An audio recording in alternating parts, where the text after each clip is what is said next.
Every Tuesday and every Thursday. Y'all tap in. Is this thing on? Can you hear me? Roy Is anybody Anthony out Show there? is the spot to be, baby. Hey, tune in.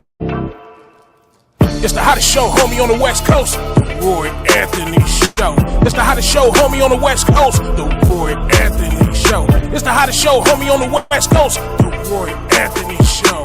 And it's featuring the homie Big Hank and Christina Carter. It's the hottest show, homie, on the West Coast. The Roy Anthony Show. It's the hottest show, homie, on the West Coast. The Roy Anthony Show. It's the hottest show, homie, on the West Coast. The Roy Anthony Show. And it's featuring the co-host Big Hank and Christina Carter. It's the hottest show, homie, on the West Coast. Everybody tune in, you dig it? It's funny as hell, my dude. It's where we can kick every Tuesday. Everything is going down. Thursday. They about to do the most. It ain't a confrontation, it's a conversation, homie. Yo, on the weekend. Dance. The Roy Anthony Show. What it do? What it do? What it do? This is comedian Roy Anthony. I just want to thank everybody for jumping in. Coming to a Thursday. This is July the 14th, 2022. As you can see, some of the military guys gave me a shirt. So yeah, you see that? And stuff. I've been a corporal in these streets. I've been fighting a different war than what the U.S. government helps with. I think they the ones who cause us the wars that we be in and stuff. And we get to my United States of America. Welcome to the Roy Anthony Show. I'm Roy Anthony. I got my guests coming in. My co-stars ain't my guests. He's the co-stars of the show. Big Hank will be coming in. He always does work for the Lord and pops in. Everybody knows that routine. You know, Lord first and then everyone else after that. Then we have Christina Carter. She's been partying. It was her birthday Monday. And so if she celebrates it like I do, she got like 2 more weeks of partying. Then we have some of our co-stars that's in the back. And so two of the strongest queens that I've met here lately, they have joined the show. We have Miss Joi Towner and Miss Willette Hurst. They're going to be bringing them in. Y'all know I always do a little intro. This is the Woe Entertainment platform, which was created by Richie King, aka Redneck Pimp, along with the co-creator Goose, our social producer True Warrior Blue Phoenix, fourth stage cancer survivalist. We got my man Athens. Our sponsor is Matthew Brooks. Then we got our good neighbors, the BB Nation, that's Backward Veterans of Oregon, along with the VRS. That's a veteran syndicate that's around the whole U.S. and other countries. We have people jumping in from Australia and Germany. They be checking in. Sometimes they comments. Sometimes they just like to listen. Just want to tell them what's up. Somebody has said that our podcast is one of the #1 podcasts for learning something. We could be like everybody else. I'll be seeing Corey Yoakum on his show just cussing everybody out and stuff. And then we got people that like to exploit the sexual expectations. And we got some people who likes to beat the drum of division. You know, we constantly saying this person did this and this person did that. And we got to recognize that's these demons. Them demons be talking and stuff in the background. So I just wanted to get that going. I'm gonna bring my stars in, my co-stars, bringing them in all the time. What's up, Miss Joy? Woo, woo, woo. How you doing, boo? Woo, woo. Hey, I'll be doing that now. I'll be doing like this. Let me tell you how Joy do it. Woo, woo, woo. Putting face. What's up with that honey sugarfoot? Yeah, look, see, Joy be having me saying people now. I'm gonna be doing that and stuff. But it's hard to say it to a partner of mine. Be like, "What's up, Big Hank? Handsome face." He'd be like, "Bro, let's have a conversation." Yeah, you that part. If he was in there right now, I know he go back and look at me like, "Roy is a clown." You know, how y'all ladies doing this Thursday morning? I am excellent. Ain't no complaining here. I got breath in my body, so you know what I'm saying. I'm doing excellent. That part, what she said. what Joy said. You feel me? That's how they say it in Memphis. When you say something that's true, they like what you said. Right. And what's up with you, Miss Willette? You I have am really chilled out. She's chilled out so much. Look at her eyes. When she first came on, her eyes was like lasers and stuff, right? She like, now she just all like nice. What's up with you, Miss Willette? How you doing? Look at her, she just be laughing now. Didn't she ever see that? I'm gonna start making cutting episodes from our previous shows and put them on. You finna do little clips. Right? And stuff for real. Joy, I'm still tripping about how you came. So, you never know how a person is until they in the paint. Until they in, you know what I'm saying? It's like I played basketball. I used to play basketball a lot. And sometimes you would play with some scrubby guys and your game goes accordingly. But then you go with them guys that's going fast pace in the paint, and you like, wow. Then you get in, you fit right in with the flow. I noticed that when we had that with the kids the other day with our guest Tafu Panda, that's where our show's about. It's not a confrontation, it's a conversation. But people don't understand that a conversation leads to innocent debate. I've never tell anybody, even though it's the Roy Anthony Show, let me correct you. No, this is the truth. I say what I believe.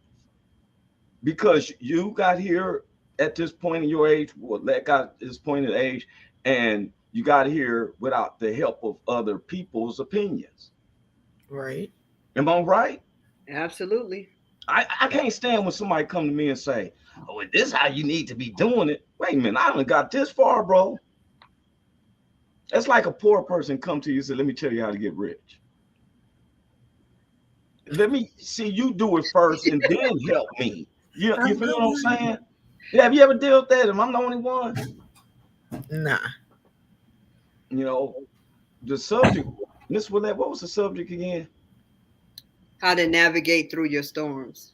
How to navigate through your storms. Carl Loomis said, what's up, bro? Man, look here.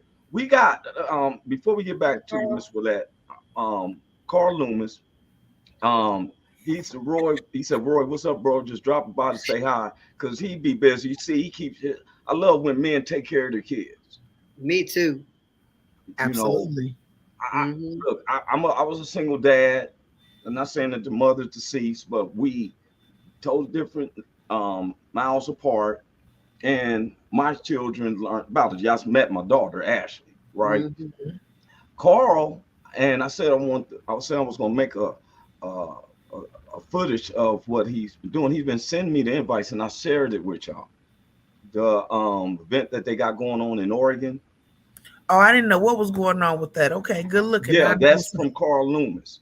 Because I'm telling everybody ahead of time, so that way if we got to get a bucket, like who wants to go, we'll try to get everyone's tickets together. You feel me?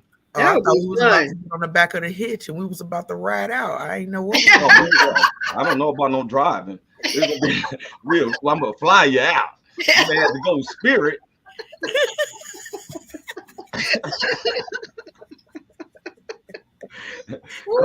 Carl said hello, crew. What's good, Carl? I'm gonna come and see you, bro. Hey, Carl. Yeah, we may have to go Spirit, but that's how we want to do it, right? Hey, that's like riding on Soul Plane. Man, wait, Joy. I'm like, yeah, hold it for a second. Y'all go ahead. Joy, I was like, I'm with it though. Maybe we need to go here. Let's do it. I'm ready to go. However, we roll into the wheels fall off. Well, how far? What I really want to know. See, this show gonna fuck around and flip, messing with me. I want to, because I gotta meet you in person, and I know you're not far from Vegas, and I'm supposed to be in Vegas next weekend. Okay. So I need to come meet my people, because you're officially my people, and we be about that same aura and that energy and that positivity and that light. I love to hear the way you talk. I just love your spirit when you talk is such a smooth, like you can deliver the most hardest information, but you put people at ease when you give it to them. Thank you. I appreciate that. And that's what I was trying to stand on to, but she said it better. I'm still in the transition from thug to try to be a good citizen, right? And sometimes my speech pattern be off, right? But I'm really serious about this Oregon trip. If anybody on our team and those listening, I want to Well, we go already out telling there. you we want to go. We want to go. And so we know ahead of the time. So let's not wait till the last minute. We can put this together. And, we want to go. And I'm gonna try to help whoever needs some help on our team. He said one of these days, y'all will one of these days, hopefully y'all will pull through up here in Oregon, come join me on the trails. Oh, that's what we plan on doing, that for that adventure you had. I'm for sure Carl, about that hiking life. Yeah. And so Don't because let we this stroke fool you, Carl. She be out there in them streets. Yeah, look. Richie had a saying. He said something one time and really stuck with me. Sometimes we're a slave of our own culture. That part. Facts. We don't want to try something new. Ooh, let's call a thing a thing. You know, call that thing a thing. See, we want to. Oh, where you going? We got to go to the same barbecues, get into it with the same family members, right? Yep. Same the ones scenario. that they're gonna act the fool every time. Yeah. So what we missing? I like when they said, "I didn't see you at the barbecue." Exactly. Right. I want to go to Oregon. Right. Everybody was just tripping on me for the 4th of July. Instead of me going to do fireworks, I took my kids fishing. And they was like, "You been fishing? Black people don't go fishing for the 4th." For real? I'm like, "What she do? She's not black. She just." How you live? How come you didn't come get your sister over here to go fishing with you? I got you next time. I love fishing. I love fishing. Y'all should have saw me out here. Now, first of all, don't forget, I got a situation, right? So let me tell you, I reeled that joint out there, put it between my legs. I had it between my legs. You caught a fish like that too, huh? It wasn't worth nothing. But I can see you now holding that pole between. That was my first time holding it between my legs. But you did it though. Some people don't have the mindset. You could have had an excuse. Oh, I got a situation over here. I ain't gonna do it. But you went out there. You showed. That's how you show your boys, like, I'm doing this no matter what the opportunity I got. Girl, look what Carl just said. Every day I am handicapable at his finest. Look what he said. He agreeing with you. Way better than blowing stuff up, going fishing. Wish I would have done that. Look, next time, Carl, that's the idea. We got it together, baby. Because for people to be talking about they broke. Oh, it's fun. It was like Baghdad over there. I've seen dudes like, dude, I did not see you in front of the store asking for change. You popping fireworks like a mug. It's so funny though. Everybody popping fireworks and they like, that ain't our independence. So what you celebrating? What you out here popping fireworks? You know what gets me is it ain't our independence. You right, and I'm gonna tell you. One time I think my oldest was like 3. And me and a partner said, we're going to go buy some fireworks. So we gave $200 a piece and bought all these fireworks. Where the kids was just loving the sparklers. After about $250 into blowing up them fireworks, I started saying, man, I'm burning up my money. I'm looking in my pocket. I would go get a soda, and I didn't have but 75 cents. And I'm looking at dude like the fireworks. I'm like, man, I will never, ever buy this stuff again. I go and watch it at the beach, like from the Queen Mary or Disneyland. You could see it from where my balcony was. But no, and I understand why America does the 4th of July. But then again, I don't see why the people who states that they're broke, like some of the fireworks, you can go price them. Some of the fireworks that people was busting, especially ones that goes way up, sprinkles out and then pop or whatever. Yeah. Those are like $50. So I was counting them. And within an hour, I counted over $1,200 of fireworks within the neighborhood. And I was like, they must got, I sat out there and watched them pop it too.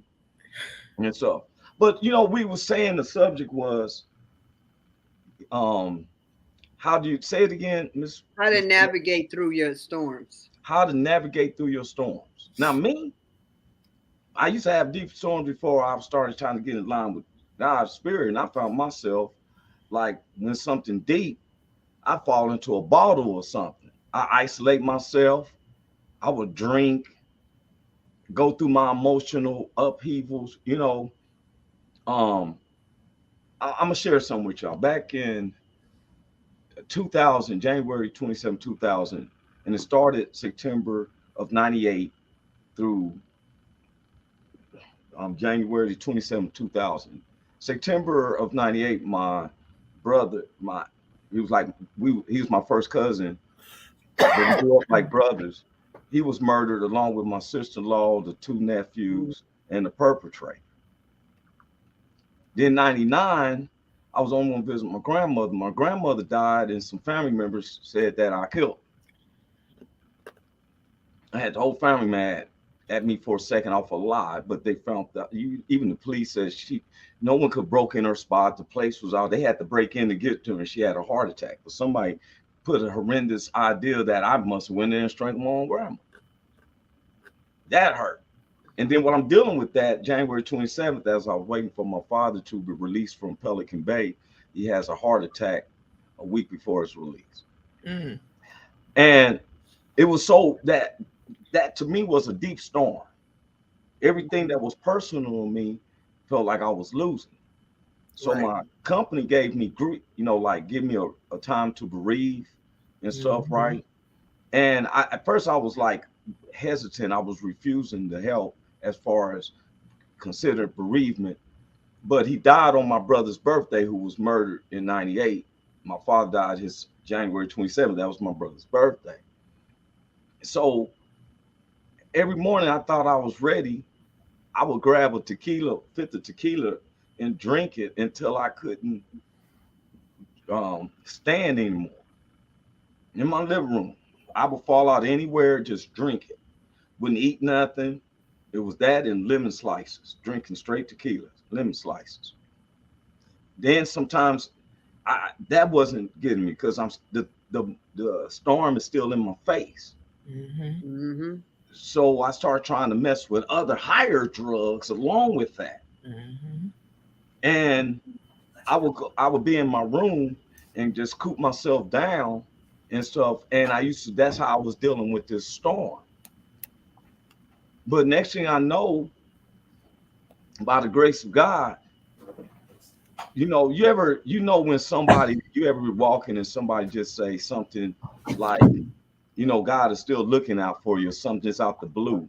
It made me start realizing how to deal, with the storm. For one, I had to deal with it with a clear mind. I said, I'm not going to drink. After about 3 to 4 weeks of straight drinking every day, I could see it in my eyes. I could feel it in my body. And I said, wait a minute, I'm not helping myself by running from this problem.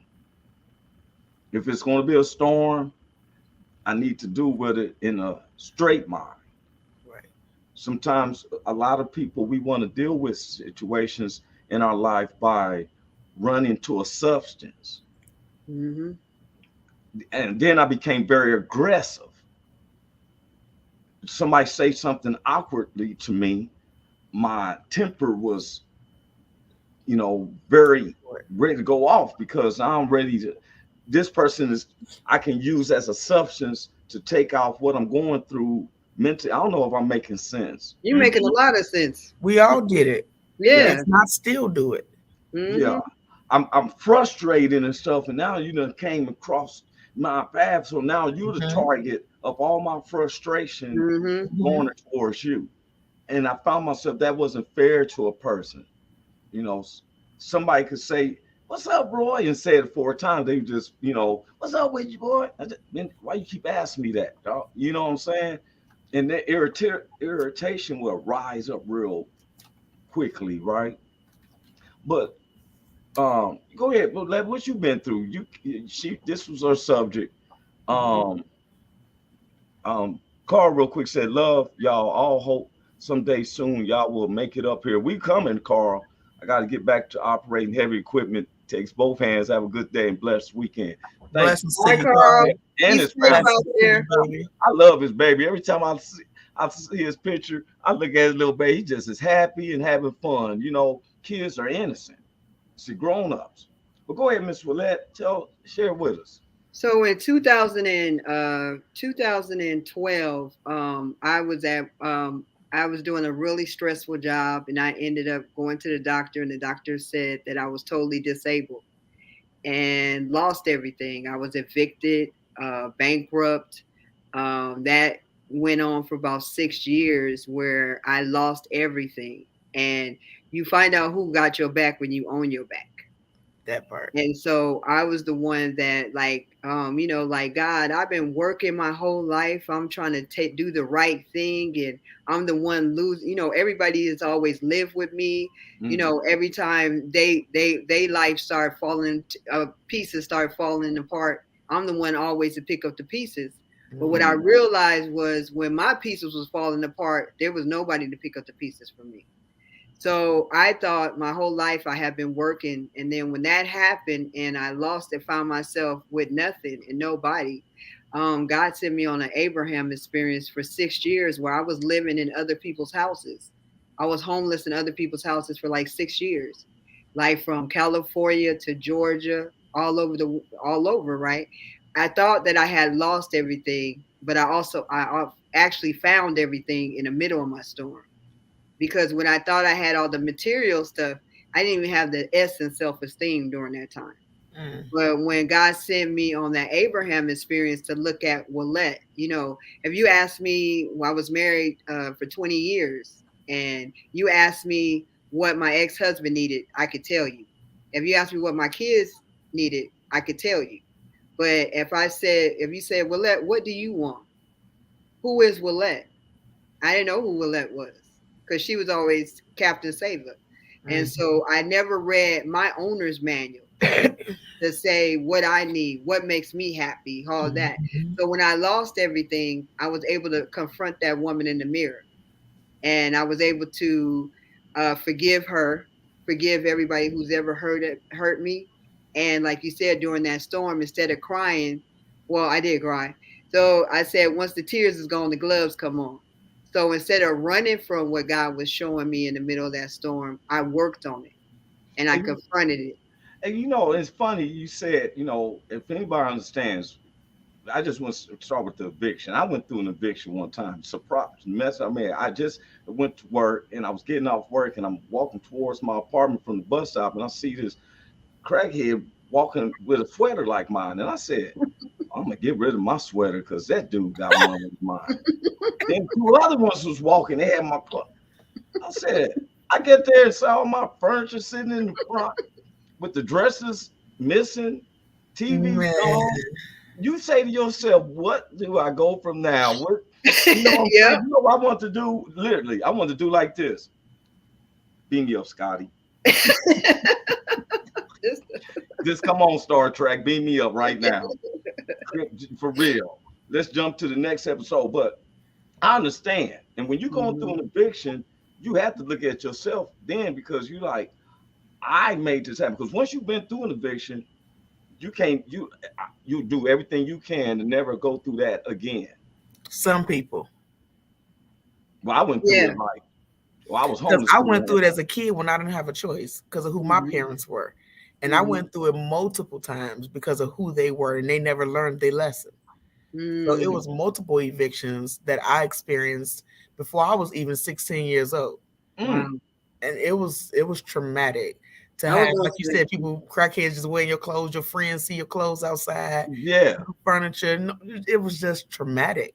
And it left me with wounds that just could not heal for a long time. Because you can't think about yourself. You have to think about yourself, but you can't think about yourself when you go through that. Because my mind was like, what do I do now? See, I get off work so I can go in and watch my favorite program and take me a shower and the comfortability. But all of a sudden, when that rug is pulled up front of your feet, now lets us know, but don't kill you, make you stronger. That part. Now, Joi, I know you've gone through something here recently, but describe the journeys, of a painful journey, and you're here now. I guess I'll just go with the most recent one because it's like you said, it's been a multitude of them. But you know what? No, let's not start with that one because that one is obvious. Like everybody heard about stroke, knows somebody who's living with it and all that kind of stuff. Yeah. So I'm bringing in our brother Big Hank. Hey, Big Hank. Big What's Hank. happening, y'all? What's going on? Yeah. I love when I come on and see y'all on here, man. We doing all right, Roy. We ain't doing too bad for ourselves, Roy. We ain't doing too bad. No, we growing. We growing. And you next after Joy. We talking about the storms. How do you navigate through your storms? How do you navigate through your storms? Gotcha. Joy, say what you saying. So the one I was going to talk about was one that we don't talk about often, and I'm going to talk about it because we just had the kids on here, and a lot of kids experience these things in silence, and I experienced molestation in silence, and it was by a family member, one that I thought was supposed to help protect me. He was my uncle, and when I actually told about it, it was told it was my fault because I knew this person was sick, but people didn't understand that it started happening to me when I was 4 years old. So when it started happening at such a young age, you grow up thinking this is normal. This is a part of life. This is just what it's supposed to be. So once I started taking sex ed classes and I learned these things at 15, that means 11 years of my life had went by of this just happening to the point that I just started laying there taking it. I was accepting of it because it was normal to me. And so once I learned about it, it kind of tore me up because I realized what I had done to myself by accepting that. So it was one of the biggest storms that I had in my life. And the only way I was able to navigate through it was at that time, my church family and having somebody to talk to and express my truth with, not being afraid to say. And that is what a lot of Black people don't do. We're so afraid to call a thing, to put it out there. Don't ask, don't tell, and we don't talk those kind of things. But if you don't speak on it, how can somebody help you past it? So I had to talk to my church family through prayer and through song and through journaling. And that's what helped to get me through that in particular storm. And I would just want to put a note there, what you said, because of speaking on it. One of the things I've learned from Dr. Williams at St. Luke's Holy Baptist Church in West Side Long Beach, when I first heard him teach a sermon, he was coming from Hezekiah. And it's about where this prophet killed his wife. She was just went out home and killed her and sliced her up into 12 pieces. I never heard this story, but when he broke it down, it was like I was in the movie theater, like real. And at the end, God said, think of these things, ponder these things, and speak upon these things. Because when you speak on them, it won't recur. It won't. But when it's silent, like you said, because I've been a victim of that. Look, they was women from 5. Big Hank has shared stories where he went through that with a babysitter at the same age of 5. That's a demonic spirit because it's the destruction of innocence. Yes. See how common this is in our neighborhoods, in our homes. Men and women alike, is no discrimination, and people think it don't happen to me. And you two are proof that is furthest from the truth. It happens to all of us. But in the midst of all this stuff happening, hopefully people learn to use it to strengthen them, to know that everything that they've ever been through in their life has prepared them for everything that they're going through right now. Ain't nothing that you can't overcome. Ain't no setback you can't get. Come on. And before we go into the praise parts, I want to hear Big Hank. Big Hank, tell us something, bro. I'm gonna speak on it, and because my pastor was talking about it last Sunday. He said that you got to unlearn some things. You know what I'm saying? You got to unlearn some bad things and then learn some new things. And what I'm gonna say about that, because it happened to me when I was 5. My babysitter, she was 17, 18 years old. She put me on top of her. I didn't know what I was doing, but I'm gonna tell you what I did. Like I like that little feeling that I thought I was having. Felt like I had to pee, but I didn't. Felt like I had to pee, but I didn't. I'm only 5. I don't know what the fuck I thought I hate the shit out of you. I'm sorry. Okay, so I'm just letting y'all. So when my mom and them would leave on the weekend, I'll be like, oh shit, here she come. I'm getting ready to feel like I'm a pig again out this shit coming over. So that was the feeling I was getting at 5 and 6 years old and shit. I'm not laughing. And so but what happened to me as I got older, I didn't know how to go on no date with nobody. I didn't know how to ask nobody out for no date. I just want to know, you want to do the thing? You want to do it? Me and you, let's go do the thing. Let's do that thing. And so and then it messed me up in my relationship because I didn't know how to be intimate with nobody. Shit, I just know this thing. I don't know nothing about it. I don't know how to talk to you. I don't know how to talk to you before we do it. I never learned that part. I don't know how to have a conversation with you about it. I don't know how to talk to you about it when we through. I didn't learn that part. Just do it and go. Bye. See you later. So it messed you up. And so as you get older, you find out you like. My thing was, how come I'm having all these fucked up relationships? That was me. I was like, how come I can't never have a good relationship with just one person, me and her?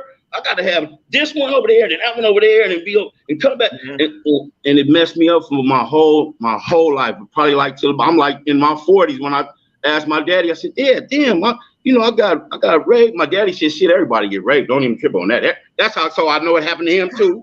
You see what I'm saying? My daddy said and my daddy had 7 brothers. My daddy said, shit, everybody get raped. Don't even trip on that. That's nothing. That's what my dad told me. Wow. My mama asked me, she said, well, why you didn't tell us back then? I said, shit, I thought y'all knew. Y'all was leaving her there. Shit, I didn't know. I fucking thought y'all knew what the fuck was going on. Yeah. So it's really messed up, man. It really messed me up for life. I got to thank my wife because my wife, she hung through me through all my little stupid shit. You hear me? And now I don't do nothing. Now I don't do nothing. Right. Now I don't do nothing. I talk to her before we do it, and I talk to her after we do it. You know what I'm saying? So that just my wife worked me through it, man. She loved me through it. That's what she did. She loved me through that shit because I was messed up. Big Hank, you get what I'm saying? I was messed up, man. You done told some real truth. You just said some the truth. You said a whole lot. I did. Look, all right, so what he just said was the real. This is amazing to me because I didn't know that I was going through that same thing what Hank just said. Mm-hmm. When I was going through that, what is called a management sets in. So then the older guys in the neighborhood used to say, boy, what you want to do is break up with them on the Christmas and the birthdays. And so I was into let's do it. I didn't go no proms. I wasn't dancing. I didn't know Mac. I just knew how. Let me try to get it. Mm-hmm. And if I can't get that one, I got 10 more down the way. Right. Yeah. And I'm the same way because I'm going through that. Look, I to help me with relationships, even now, I listen to Big Hank, my brother 30, and I go, and I'm like, wow. But the Lord had prepared me, like he just said, with his mind. I had to look at them. They don't even know I pay attention. Yeah. I see Big Hank go right back down the street, taking care of his mother-in-law. That's me talking. I'm telling you what I see. I'm gonna stand at the meeting, but I tell what I see. People probably say, "Oh, we can't come in, Roy." Y'all don't know what I've seen doing. Mm-hmm. Yes, sir, man. Appreciate you, man. Yeah, and listen, look, I one more thing I wanted to add that it took me through pimping, all that stuff. That just what I messed me up. Because I didn't care about no feelings. I don't care about nobody's feelings. We need to go get this bread so we can get some more dope. We can smoke some more dope and get some more money and get some more money, get some more.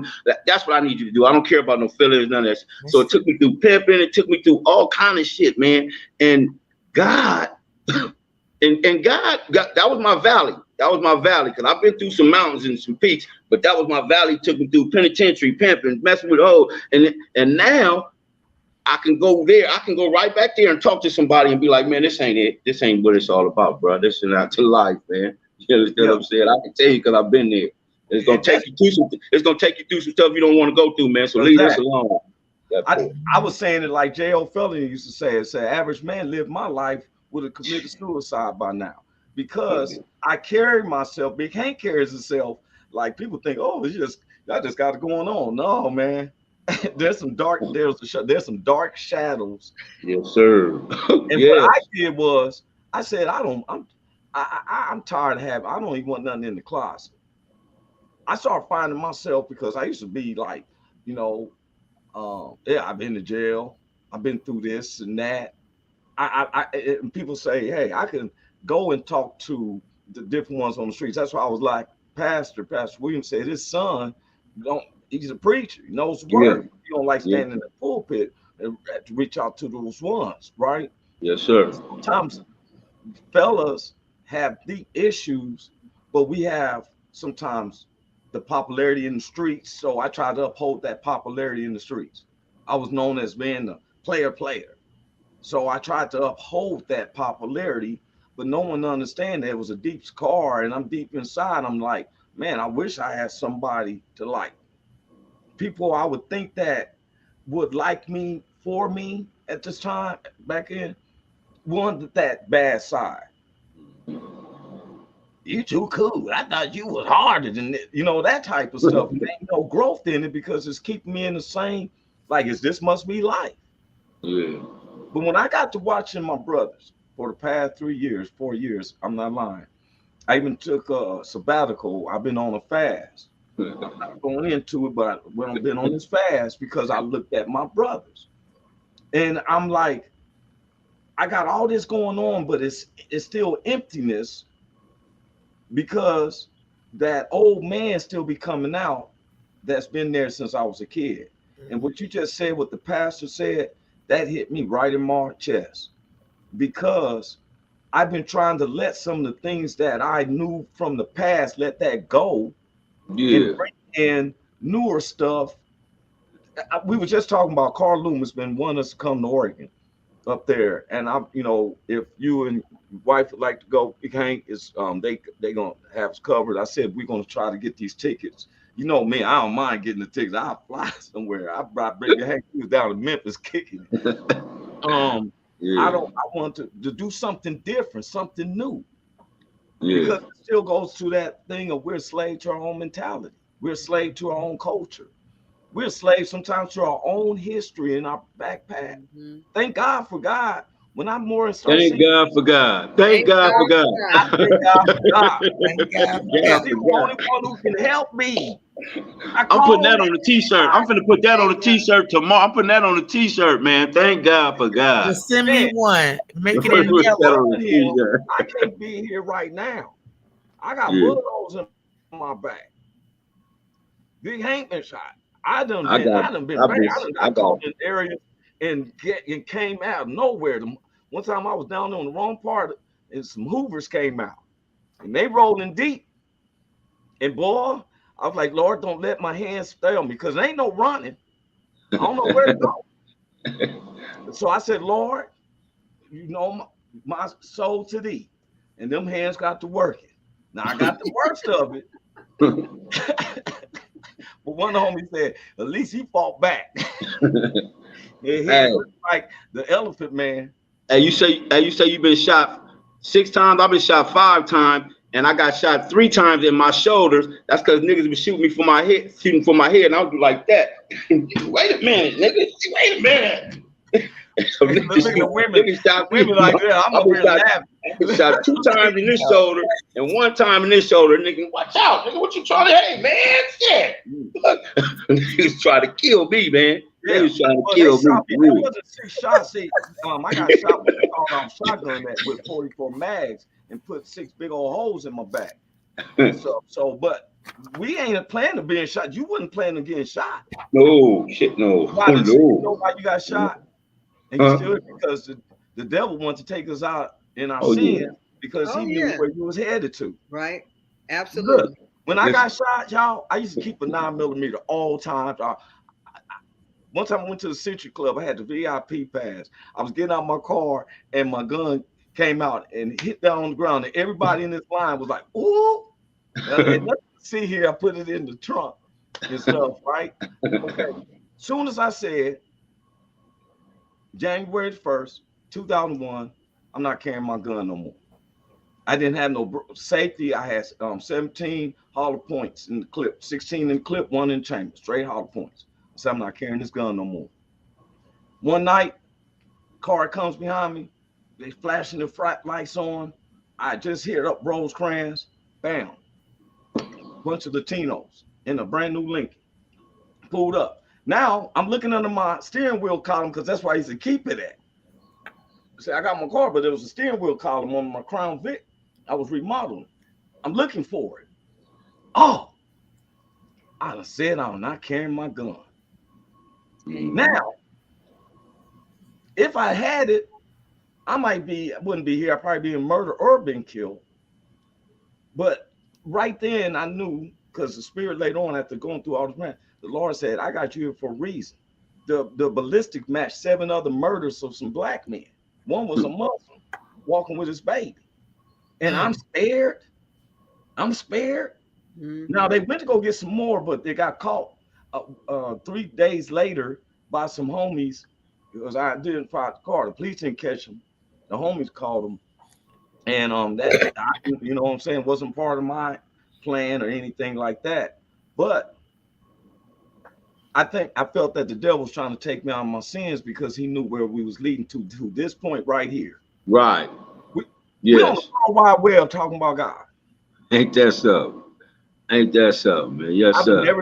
I would have never thought it. Never Me thought it. You was talking about being in the wrong place at the wrong time when the guy was shooting at you, reach for your gun. Well, I never been a pistol toter. I always been a Mac. I'm on the back of my jacket when back in the day when niggas put shit, my shit said Mad Macker on it. So you already know I was coming in the Mac. Niggas know I'm finna come and knock some bro. But I wasn't never no pistol toter, right? And so when the night when I got shot in the shoulder by the dude, we had just robbed that nigga. The same nigga, we had just robbed him like probably 3 or 4 days earlier. The 3 niggas that I robbed him with, they beat one of them to death, and then he just shot the other nigga the night before 6 times. I heard that because I was in the motel room. He walked like a half a block, and he shot the nigga 6 times with the gun. So now when the nigga pulled the gun on me, why wouldn't it work on me? He shot it one time and it started jamming on him. He started playing with the gun. I looked at him, I kicked him and the gun down the street. I took off running, and my wife came in the car. My wife, who's my wife now, because she used to be out there with me. She was hooking, I was pimping, and she drove up in the car, and the back window was down, and the trick that was driving the car, I dove in the back seat, and I'm shot, right? I dove in the back seat. The nigga looked at her, he said, he can't go with us. Right. So which is my wife now, she like, well, nigga, you not going with us, because this nigga, I'm gonna take this nigga, get this nigga, and heal him up. So she took me to a motel room, man. Alcohol, everything, man. Bro, I'm here because of her right now. Yeah. So it's a trip, man. It's amazing. God is amazing. Why are we talking like this? Because someone's listening. God is amazing. Yeah, because there was times I'm gonna say I was a gun toter. One time, I used to have I used to say that there was that Latino bandit. They used to be a Latino bandit that I had all the gas. One night I knew I was getting out of control. A couple of parties over, and I was tipsy. And so I took one of my guns and I put it on the counter. And so I said, you think you can beat me to this gun, homie? And he said, man, go on with that, bro. I said, no, I'm gonna step away. You think you can beat me to that gun? Because I'm thinking like the movie Devil in a Blue Dress. You think you beat me to that gun? Go and reach for it, bro. So he stood up. He should have left it alone. He stood up. Now I'm tipsy, but my mind is on something else. Mm-hmm. So he said, so I stepped away. I said, if you think you can reach me to that gun, you got me. When he stood by the gun and it seemed like he reached, I pulled the other one out. I said, man, I'll kill you dead, homie. And he was like, dude, what the? And I said, bro, I'm tripping. Yeah, yes, you were. I'm tripping. Yes, you are. Yeah. You need to put that cocaine down. That's what you need to do. I wasn't even on that. I wasn't even on that. I was like, you not, man. It was that. All right, cool. I don't drink gin to this day. It was Tanqueray and straight Tanqueray with some good kush. Yeah, it was like cocaine. And I was on one. Sometimes I woke up like Tupac said. I said, F the world. That tang is crazy. And when you say fuck the world, guess what? I meant it. Yeah. I'm not gonna. I don't know if I'm making sense. You make But a I lot would of rather sense. somebody take me out than me committing suicide. You making sense. You making sense. You was a retarded gun toter. Right. You was a retarded nigga with a gun. You was a retarded nigga with a gun. You don't need a gun, nigga. You don't need to have a gun. Brother, hey, Not I got now. a brand new 44. Yes. I got a brand new 44. I like not. I ain't took it out. I got the carry case and everything. Don't even have clips for. I haven't shot it. But because I grew up around that, all my family members and guns. I knew the smell of gunpowder since I was a kid. I remember I had a 38 and I shot it in the thing was kicked back and messed my thumb up. So I would put tape on if I had to shoot it, and then a magazine would fall over. So I always had to shoot it and reset the caliber to shoot it, right? Nigga got bumbling idiot with a gun. This nigga's bumbling. All jokes aside, it wasn't that he was an idiot with a gun. He was hurting and hurt people. That we do. I know. And that's what. Yeah. Yes, ma'am. I got you. Brain going through my house. And you right about that. You right about that, Willette. Yeah, he was hurt. And when you find people like that, you got to know what's the because. What was the reason why they were doing that? Right. Because why do you have I pulled my gun out. I pulled a gun out was on my stepdad because he was calling himself going to jump on my mother. And I was 16, and I threatened his life. I said, "Dude, I kill you, dude." Mm-hmm. And then it became like, if I can do that on my stepfather, it's easy. That shit is easy. Yeah. And but if you'd have walked in a spot with me and throw the gun on the thing and be like, nigga, get the gun first, I'd be like, man, I'm out of here. I ain't fucking with you. I'm gone. You on some other shit, man. I'm not fucking with you. I'm gone. You on some other shit. And yes, sir. And this is probably about 12, 15 years ago, and I've always regretted that scene. Yeah, I've seen the homie. I want to always say, I don't know where to find him at or whatever, but I would be for real. And then what would be trip is that I would catch calamities in another situation. And what I would think is, the Lord says, you reap what you sow. All the time. That's what you, Galatians 6:7. Galatians 6:7.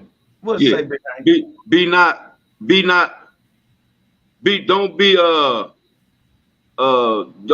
God is not mocked, for whatsoever man soweth, that shall he also reap. Don't get it twisted. That's what it really means. Don't get it twisted. God is not mocked, for whatsoever man soweth, that shall he also reap. That's Galatians 6:7. Yes, sir. And I feel like some of the things that I went through, good and bad. Yeah, good and bad. I was glad. Sometimes I was like, what, I knew it was coming. Homeless in LA. I was down for 3 weeks because I was like, hey, I didn't know nothing about GR. They told me GR, they gave me a hotel room. So then I'm like, I would have a problem with working I'm a civil designer, but I didn't want to work for white folk. Yeah. And because I had, problem with that. And then the Lord started showing me, you think heaven is just going to be blacks, Latino? No. And then I start saying, right, hey, and when I stop being a slave of my culture and my past, letting it arrest me and stuff, right? I said, you know what? I stopped gambling. I used to be at them 24-hour spots. I used to sell fake Rolex watches in front of Normandy Casino over the Rose Cranes.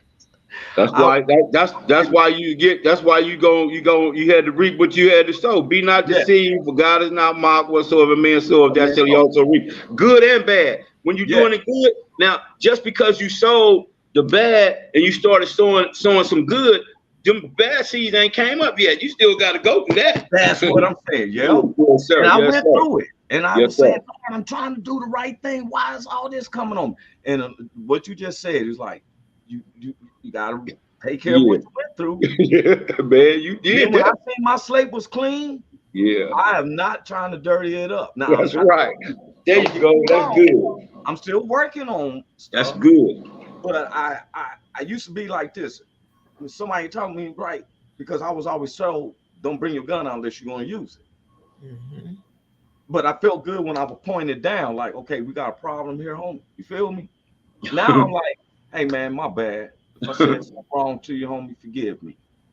Cass ain't looking at me weak. No. My last stint in that LA County jail, I got into it with one of them prosecutor people, whatever. And the case was dropped, but they still made me serve in there 11 days for cussing out the lady and the white dude, right? And the Lord said, why kick against this prick? You heard Why me. what? Why kick against the prick? Which is like, well, that's what he told Paul. It's like kicking a rose stem. You're just hurting yourself. I said, Lord, I'm not going back to jail unless it's something right.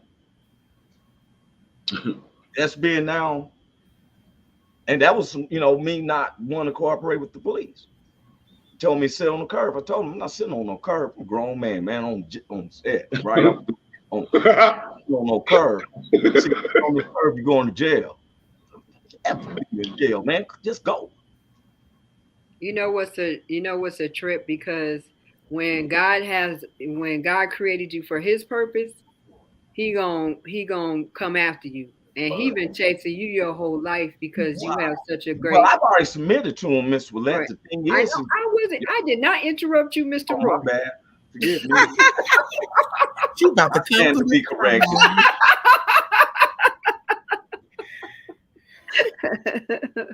But when he has a call on you, when you submit now, because like you said, he tried to take you and Hank out because the devil knows what your purpose is. He ain't gonna roll out the carpet because people are waiting to hear your voice. They hear what you have to say. Yeah. And that's why you had to go through what you went through. That's why no matter how you kept fighting it and say you were trying to shoot people, your heart is so pure. No matter what you try to do, I didn't shoot at people. I'm gonna be honest with you, because I was taught that if I'm using, I'm a right. Real. I caught some homies in the back of his own house. Roy. And I said, bro, by the grace of God, bro. Roy. That's what I told him. I said, I'm gonna finish with the statement, Roy. No, my bad.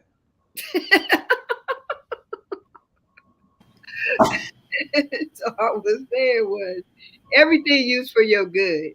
That everything we went through, it happened for us and it happened to us. Because everything that you went through, all that stuff, God is using. Now he's going to use it for our future. He's going to use it for everything. No screaming you ever went through, nothing, any pain. God is going to use it for his good. He's going to use it for your ministry, for your testimony. Everything is going to be powerful for everybody. Yeah. But Miss Willette, I will say this. I am a protective over kids. You are. I don't like that stuff. Now I will bring it out. That gun for pedophiles, if I caught that. I will do it for injustices, for situations which I see my white neighbors. I got some brothers, my white brothers and sisters, my black brothers and sisters. And I had to stop being a negative sword to the population, to my neighborhood. Mm-hmm. So everything I'm talking is about in the past. In these past 5 years, people don't pay attention. Big Hank never testified to me. I watched him. That's what made me. My mother said, "What did he say to you to get you in the church?" Nothing. I watched him. And I seen Crips and Bloods come up. And we in the alley and they singing. I'm standing to the back because I was in black and I'm looking at cats like, wow, Jesus is real. Not saying I didn't know, but sometimes we know as a kid, the word of God say, rear them up as a youth. Yes, sir. One day I'm in the neighborhood in Watts and the homies are sitting around, we drinking, and OG, this dude said, man, I'm wondering if there's a guy, man. I don't think there's God. And this real old, this stronger OG was like, don't blaspheme around here. Man, God is real, man. Just because you messing up, don't blame God. And when he said that, I looked at it like, God don't just want we tambourine players as men. We got soldiers. People singing in the I'm a soldier. In the he loved the army. Lord. And they can't bust a grape in Oh, the what's going on? Yes, I sir. said if I'm gonna be strong like I was in the streets, I'm not ashamed. That's what he chose you for. That's what he chose you for, Roy. He Yeah. saw just how hard you was going in the streets. That's what he told me. He said, I'm just as hard. That's why I chose you. Just as hard as you went in the streets, I need you to go just as hard for me. I seen you do it. You saw yourself do it. Do it for me. I said, man, I got you, God. I could do that. Yeah. I could do that. And that's why, that's what made me come up. Now, it was a chaplain, right? That kind of caught my attention when I caught my last case, which was in 2009. And I don't go to church in the pen because there'd be a lot of stuff going on in the pen. It'd be, they be murder plots and all kinds of stuff going on in church and the pen. But in county jail, you got to go to the chaplain. You dig what I'm saying? You got to go in and see the chaplain. So there ain't much you can do. So we would all go in and see the chaplain. And he said one time we was walking in there and he kind of pulled me to the side. He said, I see you coming in here, gangstered out. He said, why don't you be a gangster for God? Oh. I said, what? He said, why don't you bang for the Bible? I said, what? Right? So after I sat down, I was thinking about it. And then he did his little thing. He gave a sermon. He did his little Bible study. Everybody left. I hung around after everybody left. I was like I was playing around. Then everybody left, right? I went up and talked to him. I said, can you really do that? He said, what? I said, can you really be a gangster for God? He said, man, you did it for the streets, didn't you? I said, yeah. He said, that's all God. I said, man, I'm like, for real? And I said, can you bang for the Bible too? He said, yeah. Man, I got Gangster for God shirts right now. Right now, I got Gangster for God shirts, banging for the Bible shirts, Hustlers for Heaven. I got all kinds of stuff, man. Prostitutes for prayer, all that. You hear me, man? You hear me? So, but you petty, but I like it. I love it. It was something that God gave me at that particular time from that man to make me go. Man, I ain't stopped since, man. I promise you that, man. And how many people came, and how many brothers follow behind you because of who you are? I got a few of them. Yeah, you're right. A few, bro. Yeah, look. I got a few that I know. It might be some I don't know, but I got a few that I do know. I got a few I do know. Yes, man. That's what's up. I got to real talk. I was coming to go pick up. I'm about to go. I take little peasies and stuff here at Zendeezy, right? So I came to do a transaction. He said, man, why don't you come up to the church, man? We shooting a video.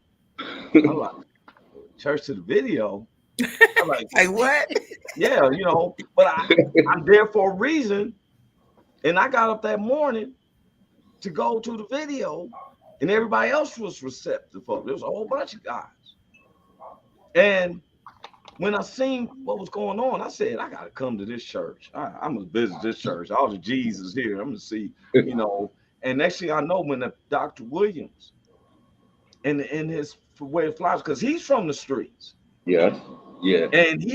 And so I was like, man, and they ain't worried about it being packed out and trying to go. He's going to tell you, it's going to stick in your heart. I'm a witness. Yeah, let me tell you something. Testimony, being obedient. I'm still growing. I still got layers being pulled off. I'm looking at my personal life. When Big Hank was there, I never talked to a minister about no tithing. That's one of the key things I've learned from don't talk to no minister about tithing. I went in there and went to say something to the pastor. I want to say something thing. And what do you think about tithing? I think that Big Hank like, what? I was like, Roy, was that your voice that said that? Was that you that said that? I didn't even know. I almost slapped myself in the face. What you saying? Don't you say that? And but he came to me with a wisdom that penetrated me to the core. Because I said, hey, Pastor, because I'll be honest with you, I'd be like tithes, bills, and I pay the bills. He said, Roy, that's because it shows you responsible. Yeah. You got some people here that don't pay tithes or their bills. And so I laughed at that, but then he got up out of his chair to illustrate how Big Hank does his. He illustrates how he takes whatever money Big Hanks get, puts in the tithe. Now, Big Hank ain't bragging on, I'm bragging on. I think I can do that. I'm not bragging on myself. That'd be vainglory. I'm bragging on somebody else and giving their flowers. It's like y'all too. Right? He put the ties in. Then we go to Big Hank's house. He lives basically 35 steps from the steps. You said 35. 35 steps. I counted them myself. It might be 22 for him because he got longer legs than me. So you about right, though, cuz. You about right. 35. You about right. That's about right. It's about 22 steps. Okay. Open up the freezer. Salmon, salmon. I said, what? So I'm walking down the street. God counted me. See? I'm like, Lord, I see. Yeah. And I was hungry. He opened up that deep freezer. I looked at Hank. I said, Todd, do this for you. He said, yeah, man. I was on that bus. Now, I'm going to tell y'all something. From that moment, and I came up here on this podcast. I know it goes to the whole world. And I said, Lord, forgive me and confess. Ever since I got off that screen, I got the whole world in my hand. Yes, sir. Yes, sir. It's because God is not a man who can lie. No, he don't lie to you. Sell you false dreams and everything. No. I want anybody to know if you get trapped up in something like what you gotta try it for yourself. If you gotta try it for yourself, like there is no escape.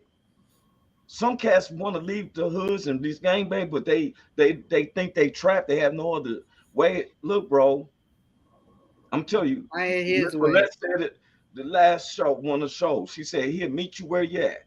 Mm-hmm. Sure enough. Where you at? Sure and enough. Every single day it feels better and better. I got so much life. I don't look over my shoulder no more. I used to hit the corner. I see the police. Oh snap! Wait a minute. Them streets will make you where I got businesses going on. You couldn't do businesses because they would say you got to fill your paper out at City Hall. I ain't going there. That's why my black women go to City Hall. Because we like roach motels. You go in, we ain't coming out. Right? Oh, am I lying tonight? I so can't. It hinders us from doing business. I'm weak. I'm for real. Dude said, I want to start my business. He said, go down to City Hall. I said, City where? No, at a police station. No, bro. Go City where? City where? Right by the police station. No, I'm right good. By the police station. No, I'm good.